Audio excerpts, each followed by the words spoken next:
بسم الله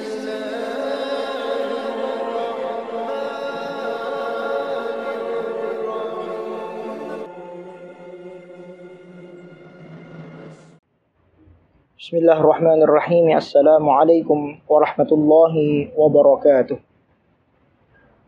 Alhamdulillah. Alhamdulillahilladzi akramana bi ni'matil iman wal islam. Asyhadu an la ilaha illallah wahdahu la syarika lah. Wa asyhadu anna nabiyyana wa sayyidana Muhammadan abduhu wa rasuluh. Allahumma shalli wa sallim wa barik wa karrim wa 'azzim ala nabiyyina wa sayyidina wa maulana Muhammad ulil fadli wal karam wa ala alihi wa sahbihi wa man tabi'ahum bi ihsan ila yaumiz ziham, amma ba'd. Alhamdulillah, puji syukur kepada Allah Subhanahu wa taala atas segala limpahan karunia, taufik, hidayah serta inayah Allah Subhanahu wa taala berikan kepada kita, sehingga kita kembali diberikan kesempatan oleh Allah Subhanahu wa taala berada di bulan suci Ramadan, bulan yang penuh dengan keberkahan, ampunan dari Allah Subhanahu wa taala. Maka semoga Allah Subhanahu wa taala membimbing kita untuk mengisi detik-detik Ramadan dengan hal-hal yang diridai oleh Allah Subhanahu wa taala.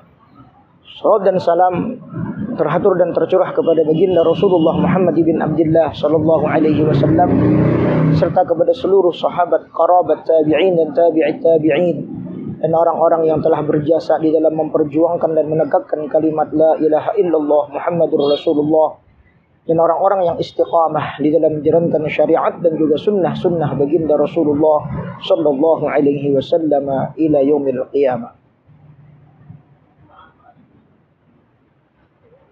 Ketika datangnya bulan suci Ramadan, kita diingatkan kembali betapa mulianya, betapa agungnya, dan betapa indahnya bulan suci Ramadan untuk umat Nabi Muhammad sallallahu alaihi wasallam. Dan Rasulullah sallallahu alaihi wasallam sendiri telah mencontohkan betapa beliau bersemangat di dalam beribadah ketika datangnya bulan suci Ramadan. Dan begitu pula para sahabat-sahabat Rasulullah sallallahu alaihi wasallam. Sehingga dalam sebuah doa yang pernah dipanjatkan oleh Al-Imam Ali karramallahu wajhah, beliau menyebutkan, Allahumma adkhilhu alaina bis salamati minal asqam wal faragi minal ashghal wa raddina fihi bil yasiri minal naum. Ada 3 permintaan yang dipanjatkan ataupun doa yang dipanjatkan oleh Sayyidina Ali karramallahu wajhah ketika beliau mengagungkan dan memuliakan bulan suci Ramadan. Yang beliau sebutkan pertama, ya Allah, berikanlah kepada kami keselamatan dan kesehatan daripada segala penyakit, agar bisa beribadah di bulan suci Ramadan. Dan kemudian berikanlah kami kesempatan, waktu yang luang daripada segala kesibukan-kesibukan duniawi. Dan yang ketiga, dari doa Sayyidina Ali karramallahu wajhah, cukupkanlah bagi kami di bulan suci Ramadan dengan tidur yang sedikit. Ma'asyal muslimin wal muslimat, inilah salah satu bagaimana para sahabat Rasulullah sallallahu alaihi wasallam mereka tidak mau ketinggalan karena melihat betapa agungnya dan betapa mulianya bulan suci Ramadan. Marilah kita juga mengevaluasi bagaimana Ramadan kita pada tahun ini. Apakah kita sudah termasuk dalam golongan orang-orang yang insya Allah diberikan oleh Allah Subhanahu wa taala qabul. Allah terima segala ibadah kita. Allah terima puasa kita. Allah terima tilawah kita. Allah terima salat kita dan juga sedekah-sedekah kita ataupun seluruh amal ibadah yang telah kita perbuat. Oleh karena itu, jangan sampai kita termasuk dalam golongan orang-orang yang disebutkan oleh Nabi Muhammad sallallahu alaihi wasallam, sekalipun mereka berada di bulan suci Ramadan, akan tetapi terhalang daripada maghfirah Allah Subhanahu wa taala. Sehingga para ulama mereka sangat mengingatkan kepada kita semua, selain daripada untuk mengisi waktu detik-detik Ramadan dengan amal ibadah. Sehingga mereka pun mengikuti daripada doa Sayyidina Ali karramallahu wajhah. Cukupkanlah bagi kami di bulan suci Ramadan, walaupun hanya dengan sedikit tidur kami. Tidak mau membiarkan detik-detik Ramadan berlalu begitu saja. Kalau di dunia sekarang, ya, para YouTuber sedang sibuk dengan membuat vlog ataupun konten-konten mereka, karena tidak mau kehilangan daripada hal tersebut. Kesibukan-kesibukan mereka bernilai rupiah ataupun uang bagi mereka. Tapi bagi para ulama, Ramadan ialah detik-detik untuk meraih dan menggapai pahala di sisi Allah Subhanahu wa taala. Tidak mau mereka membiarkan begitu saja berlalu bulan suci Ramadan, sehingga keluar daripada bulan suci Ramadan benar-benar mendapatkan predikat al-muttaqin, orang-orang yang telah diridhai oleh Allah Subhanahu wa taala.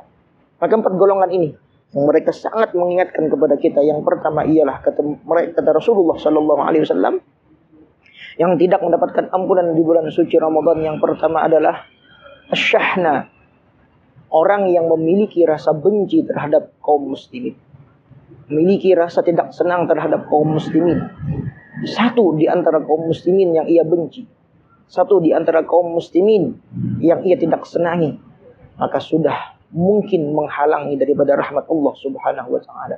Lalu bagaimana satu daripada hal tersebut, lebih daripada satu daripada hal tersebut, 2, 3 atau mungkin bahkan ratusan orang yang dibenci oleh orang tersebut, maka terhalang daripada maghfirah ataupun ampunan dari Allah Subhanahu wa taala, wal iyadu billah.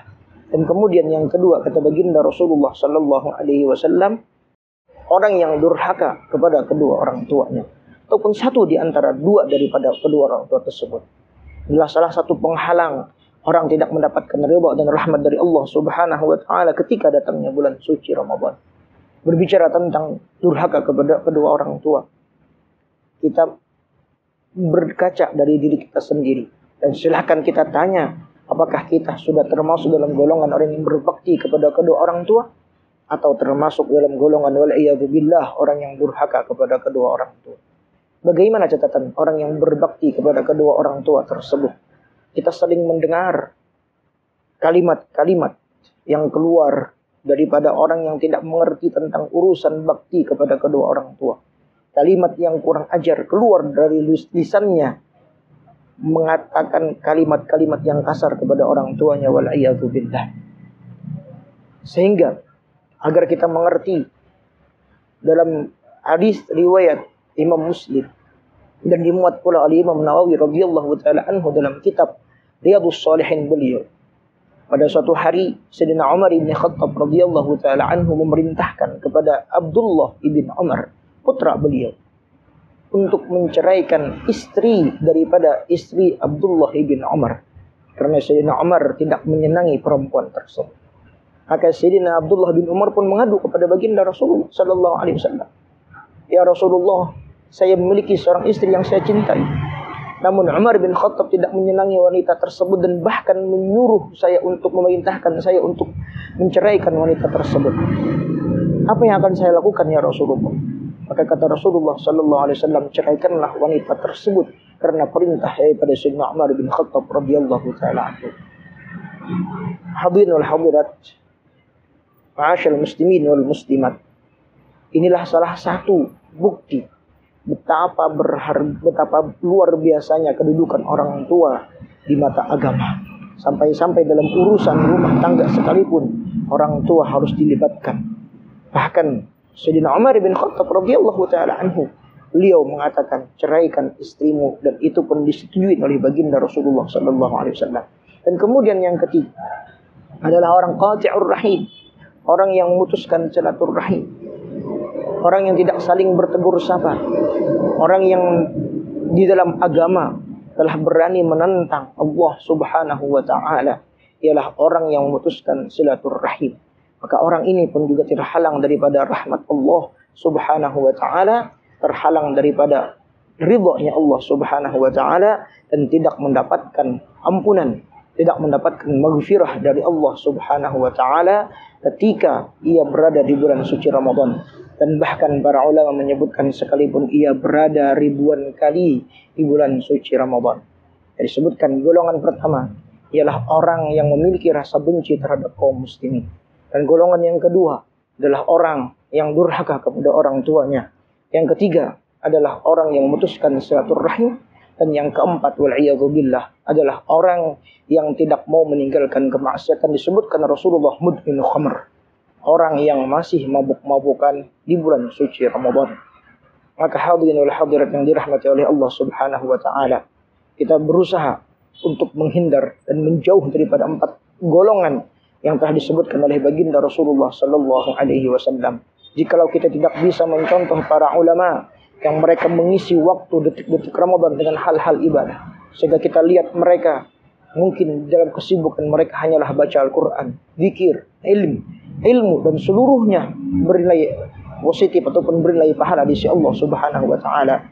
Dan pesan daripada mereka, janganlah kotori Ramadan dengan berbuat kemaksiatan. Mudah-mudahan Allah Subhanahu wa taala panjangkan umur kita dan berikan taufik dan hidayah kepada kita semua, sehingga kita diberikan oleh Allah Subhanahu wa taala kesehatan dan keafiatan, dan diterima segala amal ibadah kita, terutama amal ibadah Ramadan, baik yang fardu maupun yang sunnah yang telah kita lakukan di bulan suci Ramadan pada kali ini. Semoga Allah Subhanahu wa taala meridai kita dan meridai apa yang telah kita lakukan. Amin ya rabbal alamin.